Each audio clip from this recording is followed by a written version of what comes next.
And thanks for joining me. Now we have to link up to Maxwell Akbagba. He's roving somewhere around Accra, asking citizens about the seeming state of insecurity in our country. Away from the Accra Technical University. We are here basically to find out from some Ghanaians what they think is the cause of what we are experiencing in the country. I mean, yesterday, if you monitored the news, we had some lawlessness going on in Somanya. Some residents of that community actually set ablaze some police vehicles somewhere in Ablikumamahi, and also residents went about demonstrating. They set lorry tires alight on the streets, and they prevented commercial and private cars from operating. And then the one that you would consider more, serious was the killing of a captain somewhere in the central region. In fact, he was lynched yesterday. I'm here with some Ghanaians to find out from them exactly what they think about what seems to be a state of lawlessness in the country. Sir, what's your name? My name is Gregory. Gregory? Yes. Gregory, tell me, how do you feel about what is going on? I'm sure you monitored the news and you heard all these stories. How do you feel about what is going on? Well, it's very bad and very appalling. Looking at we Ghanaians and taking the law into our hands by killing somebody. But I think the law and order in this country is not really effective because we, the citizens, have taken the law into our hands. Yes, let's assume the soldier or the captain was even an armed robber. Yeah. At least he should have been arrested, taken to the police, and then for them to take their own, let me say, their own, how do you call it, their own course with him. Yeah. Understand? But we shouldn't have taken the law into our hands and then killing him. This is a big issue. This is a very big issue. Killing a security man for a reason. Yeah. Let's say he's a security man of the state. You understand? So I think it's very bad. So I think the state should try as much as possible to put things in place that will enable the laws of this country to work. Thank you, Gregory. Let me find from you. Your name, sir? I'm Joshua. Joshua, Gregory is talking about law enforcement, agencies. Do you think when people do not get, satisfaction from the services that they get from the security, for instance, they want to take the law into their own hands and then, take action? For the incidents that we had at Somanya, for instance, people going to the police station, setting cars ablaze. The issue at Ablikumamahi, for instance, people setting ties, ablaze in the middle of the streets, destroying properties and all of that. And then a captain, a soldier killed also. What really do you think could be the cause of this? Thank you. First of all, I would say it was a bad act on behalf of the guys over there. And also, my condolences goes to the family of the late soldier. I would say, the causes for all these are many. A few will be disappointment. You see, let me not go too much into politics, but after a few months or after a few days of voting the government into power, and you still have your state or your rules or your condition not changing, yes, we have to give time. But the way promises were given, the people of that community are expecting that, hey, either the assemblyman, their MP, or whoever is supposed to take act is supposed to what? Do the right thing. So they feel disappointed, though what they did was wrong. There are other and better ways they could go about doing their things. You get it? So first of all, it is wrong, but the cause being that they have been disappointed for a long time because the rains are coming.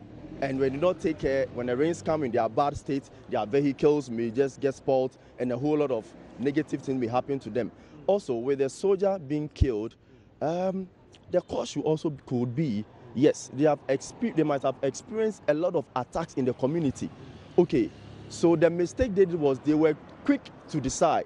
Somebody holding a pistol doesn't mean he's an armed robber. You see, they could have found out. But I believe because of their past experiences, they just took the law in their hands, which is very wrong. So I believe the security forces should do their best to protect us, the citizens. In our going, in our coming, they should make sure they maintain peace, they preserve us. And then citizens, we shouldn't take the law in our own hands. That is what I would say. Okay, great. So what's your name? James Kohe. Tell me, as a Ghanaian, I mean, if you're walking on the streets of Accra, if you're walking on the streets of the Central Business District, I mean, there are times that I've seen, some situations at the Circle, for instance, where you have a pickpocket taking a phone from someone's pocket, people are sitting back just watching, and for fear of being attacked, they don't just come and they just keep quiet and they, watch it as, the incident pans out. Do you feel secure if you're walking around, as a Ghanaian? Yeah, most of the times I blame some of these our institutions. A country like Ghana, a small community like Ghana, as compared to other countries like Germany, France, America, they are able to understand certain basic laws to protect their own interests and their communities. How much a country like Ghana. So we need to, it's a wake-up call for our institutions like NCC to intensify their educations, so that they don't have to take the law into their own hands, just like the circle you are talking about. People fear. Sometimes if you go, something happens, you want to go and save, you even fear that finally you may be the attack. Imagine somebody is dead. Everybody fear to go and report at the police station, because if you go, they will say, how do you know and what are the causes? And so some of these things is a wake-up call to all Ghanaians. The president admonished us to be, citizens and not spectators.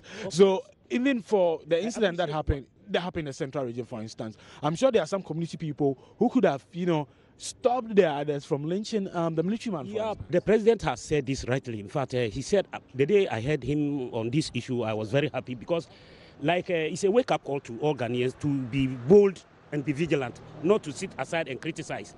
Just be victim and be part of it to solve the problem. Don't say Nana should come and solve the problem, you and I should come and solve it. If we are there, we should also be part of solving the issue, and not relating the issue to expecting somebody somewhere to come and solve the problem.